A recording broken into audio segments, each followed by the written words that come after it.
j'en viens à un point d'information sur le dispositif du budget participatif. Caroline Néron. Merci beaucoup.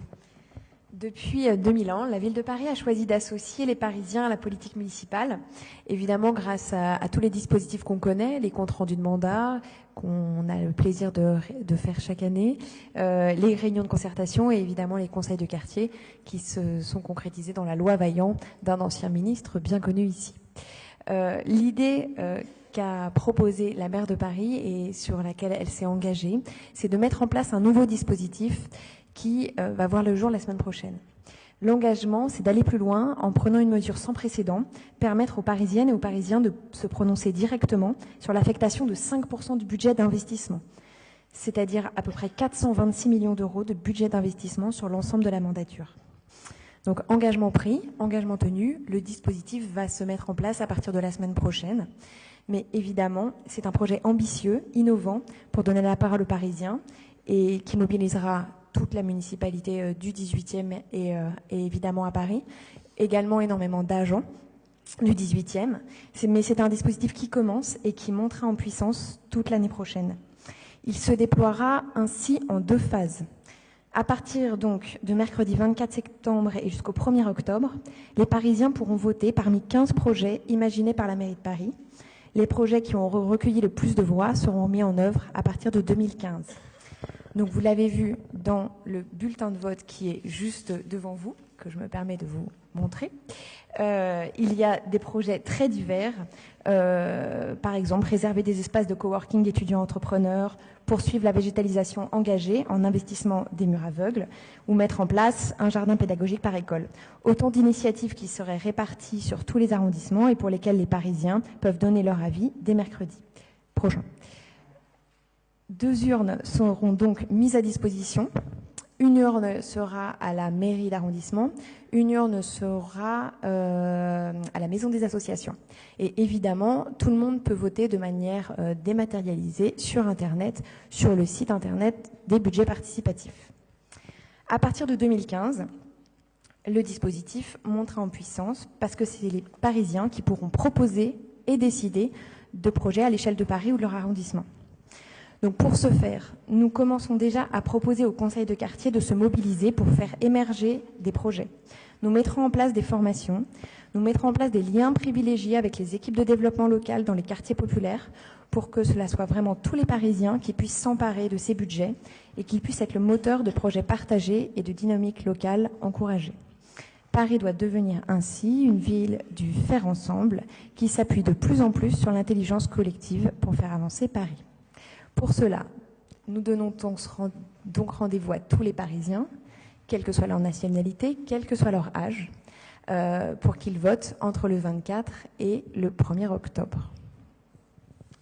Merci beaucoup pour cette première présentation. J'ajoute un mot sur la première opération que nous avons tenue, nous, municipalité du 18e, au nord du quartier Chapelle, pour aller au-devant des habitants et présenter ces budgets participatifs.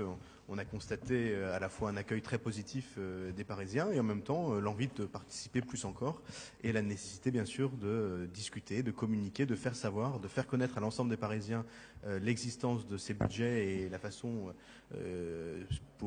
qui rend possible la participation. Et donc évidemment nous allons continuer tout au long des semaines qui viennent et puis tout au long de l'année prochaine à faire prendre plus de place encore à ces budgets participatifs. C'est une façon un peu différente pour les Parisiens et pour les habitants du 18e de s'associer à la façon dont on décide en ville, dont on crée en ville, et ça va exiger des habitants et on va devoir y travailler, d'apprendre aussi à participer, d'apprendre comment se font les budgets et ça va exiger de notre part, et moi je m'y engage bien sûr avec toute notre équipe, un engagement important et on sera là pour que les habitants du 18e dans tous les quartiers puissent bénéficier de ce nouveau mode d'expression et de ce nouveau mode de décision. Merci beaucoup, Monsieur Bournazel. Merci, Monsieur le maire. Bon, l'idée est séduisante. Évidemment, si on peut faire participer davantage les citoyens à la prise de décision, on peut qu'y être favorable. Mais je note une forme de contradiction. Au moment où la nouvelle maire de Paris nous explique qu'elle va faire avancer les Parisiens ensemble, qu'elle appelle à l'intelligence collective, et beaucoup d'autres mots que vous avez dit tout à l'heure, D'ailleurs, qui peut être contre l'intelligence collective, qui peut être contre avancer ensemble. On peut additionner les mots les uns derrière les autres. Mais au mois de juin, c'est la même qui nous a expliqué qu'elle avait 400 millions d'euros qu'elle cherchait pour boucler son budget. Alors, on s'interroge sur la logique. Madame Hidalgo a du mal à boucler son budget municipal et elle ouvre des dépenses supplémentaires. L'idée est bonne, pourquoi pas, à condition d'avoir une gestion des deniers publics et des deniers des Parisiens qui soit une bonne et saine gestion. Et quand on est à quelques semaines et à quelques mois du vote d'un nouveau budget, et alors que pour boucler le précédent, il manque 400 millions d'euros, on est en droit de s'interroger sur la stratégie et sur la cohérence de la politique municipale. Enfin, beaucoup d'habitants nous disent « Oui, pourquoi pas ?» Et je le dis moi aussi, oui, pourquoi pas les voter et décider. Mais certains vont vous dire, avec 20 millions d'euros, dès cette année, beaucoup de choses à faire en matière de propreté. Allons-y, nettoyons nos rues qui sont de plus en plus sales. Allons-y en matière de sécurité pour mettre des effectifs sur le terrain. Allons-y, additionnons ces 20 millions d'euros sur plusieurs années afin de créer enfin à Paris une police municipale pour permettre dans tous les quartiers d'avoir la possibilité de vivre en toute tranquillité. Allons-y pour assurer la maintenance de nos écoles et réparer un certain nombre de choses dans nos écoles quand ça ne fonctionne pas. Allons-y pour réparer un certain nombre de jeux d'enfants qui ne fonctionnent pas dans les parcs et jardins de la ville de Paris et aussi dans le 18e. Allons-y sur ces idées-là parce qu'il y a beaucoup à faire et là c'est le budget de la responsabilité municipale et malheureusement les Parisiens et les habitants du 18e n'ont pas toujours de réponse.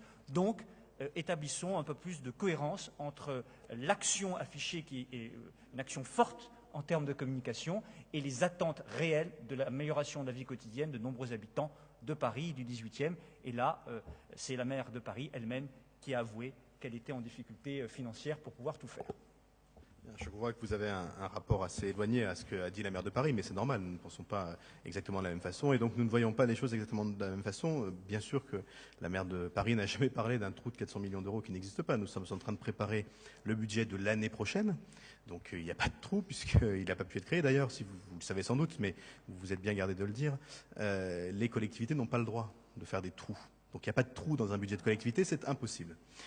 Il y a une discussion qui est en cours avec l'État, avec un certain nombre d'acteurs pour savoir quelles seront les règles qui seront appliquées à Paris et par exemple s'il sera possible pour la ville de faire contribuer un peu plus les personnes qui viennent dans les hôtels 3 ou 4 étoiles au budget de la ville. C'est un ensemble de discussions qui a lieu, qui ne s'oppose pas.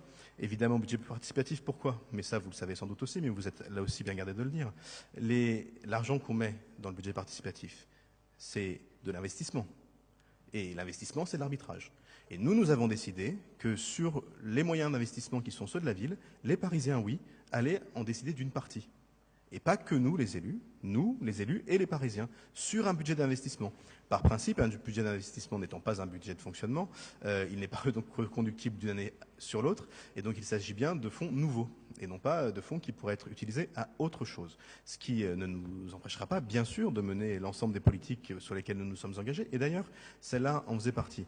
Donc il n'y a aucune contradiction, sauf dans ceux qui cherchent absolument à en trouver un peu partout, à associer plus encore les Parisiens à la décision d'investissement, et nous le ferons indépendamment des esprits chagrins, parce que c'est une grande avancée qui est proposée. C'est un souffle nouveau qu'on veut créer, qu'on veut lancer dans les relations entre les villes, la ville, les mairies d'arrondissement et les Parisiens. C'est une respiration qu'on veut pour les habitants de notre ville qui ont besoin d'être ressaisis, de se saisir eux-mêmes des sujets qui concernent leur quotidien et des sujets qui leur permettent d'améliorer la ville. Les habitants du 18e, ils veulent pouvoir décider avec nous de comment on gère la ville et ils veulent pouvoir décider avec nous de ce qu'on y fait. Et s'ils souhaitent que nous investissions plus pour améliorer les jeux d'enfants dans les squares, eh bien ils le diront. Et ils voteront. Et s'ils décident s'ils souhaitent qu'on investisse plus dans ce domaine-là, ils auront toute la liberté de le faire et on sera un certain nombre à les accompagner en la matière. Quand on fréquente beaucoup les squares, on se dit qu'il y a effectivement là matière à faire un peu plus d'investissement et si les Parisiens le souhaitent, ils le décideront. Et donc il n'y a aucune contradiction dans ce que nous faisons. N'essayez pas de mélanger les choses, d'amalgamer, c'est un petit peu une habitude, mais regardez les choses en face. Nous ouvrons, nous voulons que cette ville respire. On a beaucoup avancé en matière de démocratie, on a beaucoup avancé en matière de participation depuis notamment 2010. 2002 et la loi sur la démocratie de proximité. On se dote de nouveaux outils pour le faire. Ne proposons pas aux Parisiens de rester en arrière, au contraire. Et il faut qu'ils y aillent, il faut qu'ils se saisissent de cette nouvelle opportunité, il faut qu'ils décident avec nous, et vous verrez, ça va très bien se passer. Alors, Monsieur Julien, et on en passe à la suite. Monsieur Bournazel a tenu un discours de campagne électorale, mais la campagne est terminée depuis le mois de mars, effectivement. Que ce gouvernement ait des difficultés avec des collectivités locales dans ce qui concerne les dotations budgétaires, c'est évident. Aucun écologiste ne participe à ce gouvernement. Mais nous sommes à Paris. Et à Paris, nous avons fait campagne, Christophe Najdovski, pour les écologistes parisiens et nous-mêmes et moi-même comme tête de liste dans le 18e, on a fait campagne pour un budget participatif et ce qui a été, le mécanisme qui a été expliqué nous convient tout à fait, surtout à partir de 2015, parce qu'il faut bien préciser que là, ce qu'on fait, c'est une sorte d'échauffement. Il y a 15 propositions qui tombent un peu du ciel, là, bon, voilà. Mais c'est surtout ce qui était fort bien expliqué à partir de 2015 qui sera important, et c'est pourquoi nous sommes battus au premier tour, et la liste conduite par Éric Lejoindre et celle que je conduisais moi-même. Voilà, maintenant, il n'y a pas, je souscris à ce qui a été dit, il n'y a pas de contradiction, effectivement, entre un budget qu'on aurait souhaité plus étoffé qu'il ne l'est d'une part, et puis par ailleurs, dans le budget existant, offrir un droit de regard et de décision, surtout, aux Parisiens. C'est ça qui est important.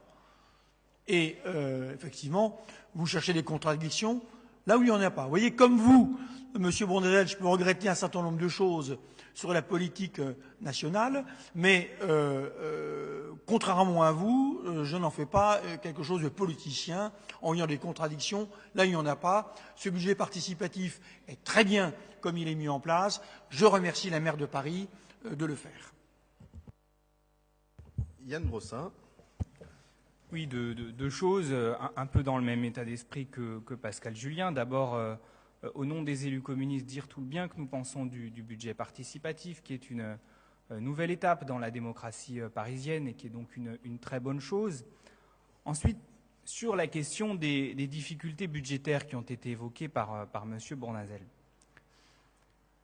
Pourquoi est-ce qu'aujourd'hui ce débat a lieu ? Ce débat a lieu parce que le gouvernement a annoncé, dans le cadre du pacte de responsabilité, une baisse des dotations très importante pour les collectivités locales qui n'avait pas été annoncée, du moins pas dans ces proportions-là, avant les élections municipales. Et donc à partir de là, l'exécutif municipal avait le choix. Soit il ne disait rien, et d'une certaine manière, il se couchait devant les décisions gouvernementales. Soit la maire de Paris et son équipe montaient au créneau pour défendre les intérêts des Parisiens et dire que nous souhaitons que la ville de Paris puisse continuer à faire de l'investissement public, à développer les services publics, à faire du logement, à produire des crèches. Moi, je préfère que nous ayons un exécutif municipal, une municipalité qui monte au créneau pour défendre les intérêts des Parisiens. Et je crois d'ailleurs que si notre boussole, c'est l'intérêt des Parisiens, nous devrions tous nous en réjouir. Merci.